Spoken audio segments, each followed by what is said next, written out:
और क्या गाजा में युद्ध हार जाएगा इजराइल? क्योंकि इजराइल से आई एक खबर ने दुनिया को चौंका दिया है। रिपोर्ट के मुताबिक गाजा में इजराइल के बहुत से सैनिकों की मौत हुई है और अब वहां सैनिकों की भारी कमी पड़ने लगी है। रिपोर्ट में यह भी दावा किया गया है कि इजराइल के नौजवान फौज में भर्ती नहीं होना चाहते।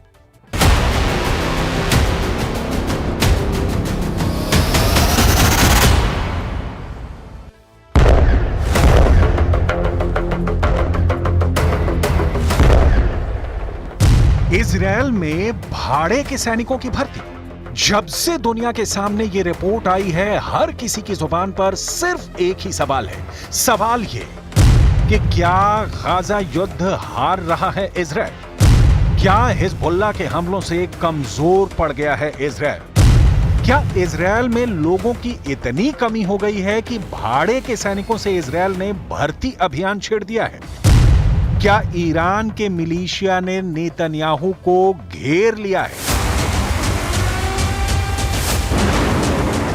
सभी सवालों के जवाब देंगे आपको, लेकिन सबसे पहले वो खबर जिसकी चर्चा दुनिया के हर देश के राष्ट्राध्यक्ष की जुबान पर है, जो खबर हर न्यूज़पेपर की हेडलाइन बनी हुई है कि नेतन्याहू की सेना कमजोर हो गई है, नेतन्याहू की सेना थक चुकी है, नेतन्याहू के सैनिक युद्ध करने लायक ही नहीं बचे। 7 अक्टूबर 2023 यही वो तारीख थी जब गाजा में हमास को खत्म करने का ऐलान नेतन्याहू ने किया था। नेतन्याहू ने कहा था कि जब तक हमास जिंदा है, हम चैन से नहीं बैठेंगे। इस बात को 1 साल से ज्यादा वक्त गुजर चुका है और अब इसी जंग ने इजरायल की सेना के लिए बड़ी चुनौती खड़ी कर दी है। गाजा में भारी बमबारी के बाद भी हमास को न हरा पाने के बाद अब इजरायल सैनिकों की कमी से जूझने लगा है। रिपोर्ट्स के मुताबिक इस कमी को पूरा करने के लिए इजरायल ने भाड़े के सैनिकों को अपनी सेना में भर्ती करने की तैयारी कर ली है।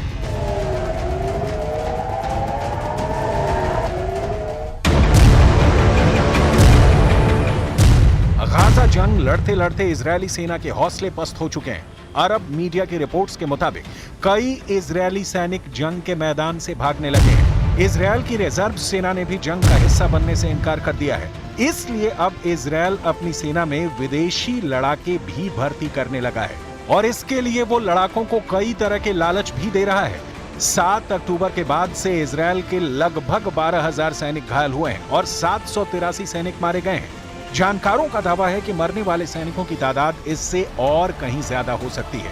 रिपोर्ट्स के मुताबिक घायलों में 140 सैनिक ऐसे हैं जो अब कभी भी बिना सहारे के नहीं चल पाएंगे। बंदूक उठाओ, नागरिकता लो। विदेशी मीडिया के मुताबिक इजरायल अपनी फोर्स में भाड़े के सैनिकों को भर्ती करने के लिए तरह तरह की लालच भी दे रहा है। रिपोर्ट्स बताती हैं कि इजरायली सेना ने विदेशी सैनिकों की भर्ती के लिए नागरिकता का भी लालच दिया है।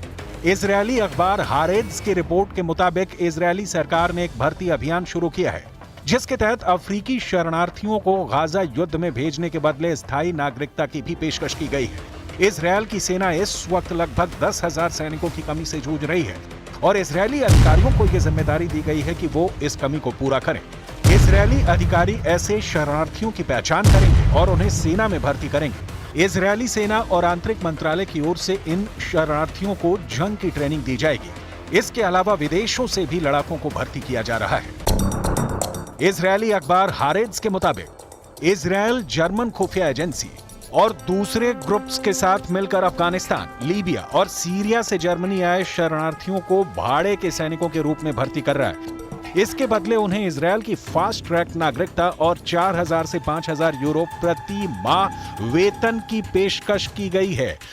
वहीं यूरोप से भी इजरायल अमेरिका की मिलिट्री कंपनी ब्लैक वाटर की मदद से लड़ाके भर्ती कर रहा है।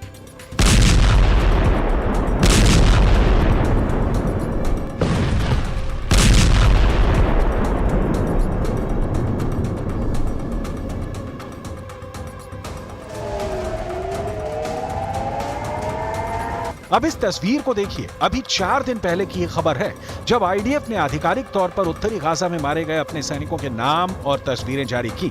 मारे गए सैनिकों में स्टाफ सार्जेंट और कार्ड्स, staff sergeant Nave Yair, staff sergeant Gary लाल यूरिकिमा, staff sergeant Ofir Eliyahu. Israel के ये सभी सैनिक केफिर ब्रिगेड की शिमशोन बटालियन के थे।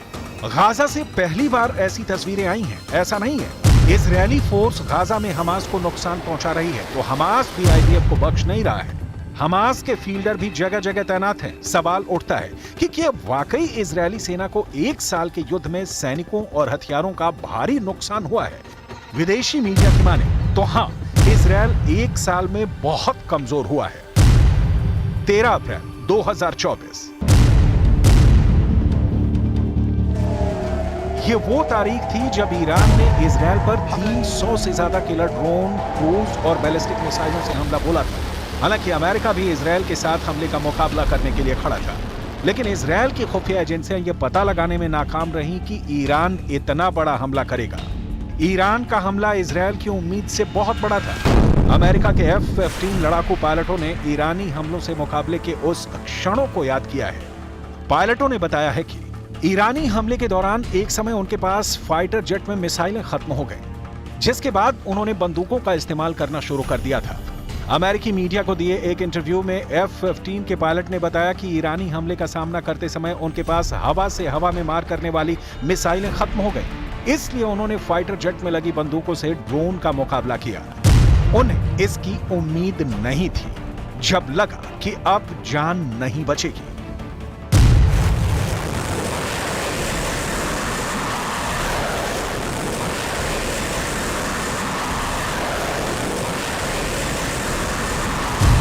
अमेरिकन पायलट्स के मुताबिक खतरनाक रूप से कम ऊंचाई पर उड़ते हुए पूरी तरह अंधेरे में विमान की बंदूक से ईरानी ड्रोन को गिराने की कोशिश की, जो बहुत मुश्किल से दिखाई दे रहे थे। ये पूरी तरह से अंधेरे में पायलटों के लिए खतरनाक कोशिश थी, लेकिन फिर भी हम ईरानी ड्रोन को गिराने में नाकाम रहे। अब एक बार फिर ईरान इजरायल पर हमले की तैयारी में लगा हुआ है और बार-बार ईरानी जनरल कह रहे हैं कि इस हमले को इजरायल की पुश्तें भी याद रखेंगी।